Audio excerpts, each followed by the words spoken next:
Imagine committing a crime so brutal and then going home to eat dinner like nothing ever happened.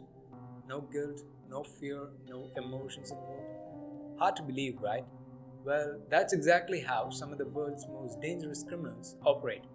Today, we're going to be diving into the dark psychology of people who feel absolutely nothing.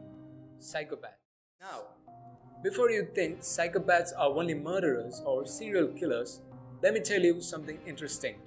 Studies say about 1 in every 100 people has psychopathic traits, which means you might already know someone who is one.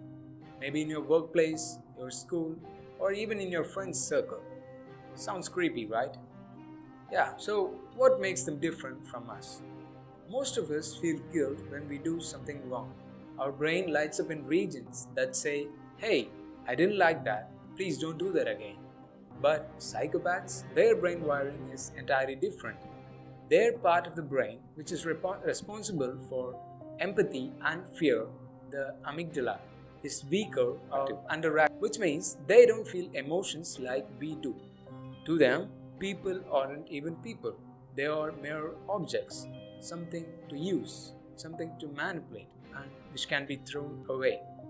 So, let me give you a chilling example. Ted Bundy, one of the most infamous serial killers in history, he once said, I don't feel guilty for anything. I feel sorry for people who feel guilt. Well, that's the level of emotional coldness we are talking about.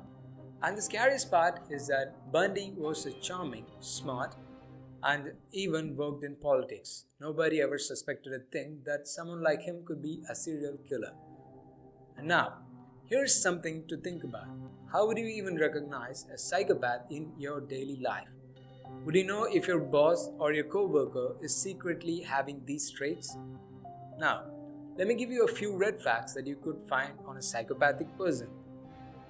First, they are extremely charming at first. And the second one is they lie without any hesitation. The third one, they never take responsibility for their actions. And four, they can mimic emotions really well but never actually feel them. So now, does this remind you of someone you've met before? Yeah.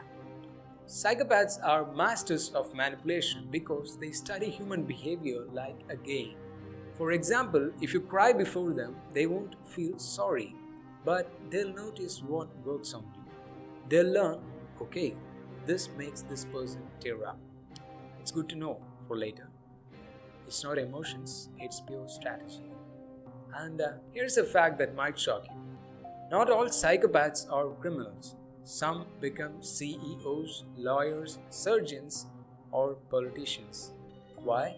Because their lack of empathy makes them ruthless decision makers. Ever heard of the phrase, not all monsters hide in the dark? Well, sometimes they are sitting in a boardrooms wearing suit and a tie. Take for example, corporate psychopaths. There was a study in the UK that found about 4% of CEOs scored high on psychopathic traits. That's 4 times higher than the general population. So, next time you're wondering why your boss doesn't care about your feelings, well, maybe there's a scientific reason behind it. But here's where it gets scarier. Psychopaths can fake being normal. They learn how to smile, laugh, or even pretend to care. But everything is just surface level. Deep down, they are empty. That's why interviews with psychopaths often feel unsettling. It's like staring into someone's eyes and realizing nobody's really home.